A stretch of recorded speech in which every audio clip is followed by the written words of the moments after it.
तौहीद की अजमत का हवाला बन गए हैं। और ये बात खालिक कायनात जल्ल जलालहू ने कुरान मजीद बुरहान रशीद में दूसरे मकाम पर इस अंदाज में बयान कर दी है।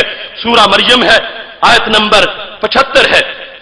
खालिक कायनात जल्ल जलालहू उसको बयान करते हुए कि मुसलमानों के भी मददगार होते हैं, काफिरों के भी मददगार होते हैं, एक नहीं कई।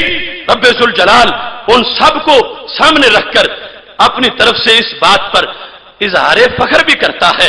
खालिक कायनात ने फरमाया, सूरा मरियम है, आयत नंबर 75 है, मुशरिकीन मक्का को अभी बदर की लड़ाई नहीं हुई थी, अल्लाह ने एक उनको बात बताई थी।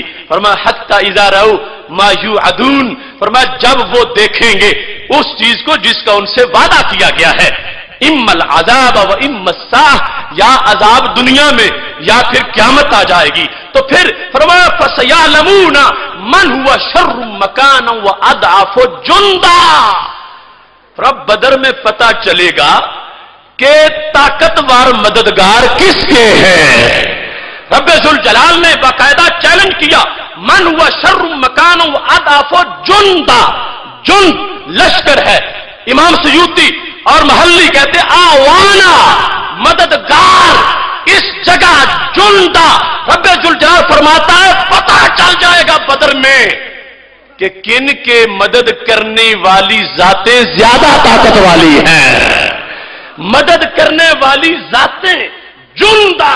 रब्बे जुल जलाल वाज़े कर रहा है कि मेरे फरिश्ते मदद को जाएंगे, देखोगे ए काफिरों तुम्हारे मददगार बड़े हैं या जो मैं भेज रहा हूं ये बड़े हैं। तो खालिक कायनात जल्ल जलालहू ने सिर्फ अपनी तरफ से बंदों के मददगार बनाए नहीं, बना के फख्र भी फरमाया है। पता चलेगा उनको मैदान बदर में मन हुआ शर्रु मकान व अदअफु जुंदा। ये जुंदा का लफ्ज जो कई मददगारों पे बोला गया है, रब्बे जुल जलाल ने वाज़े कर दिया कि मददगार होना तौहीद के मुनाफी नहीं है और ये मेयारे तौहीद नहीं है। अगर मददगार होना मेयारे तौहीद होता तो लफ्ज जमात वाला ना बोला जाता।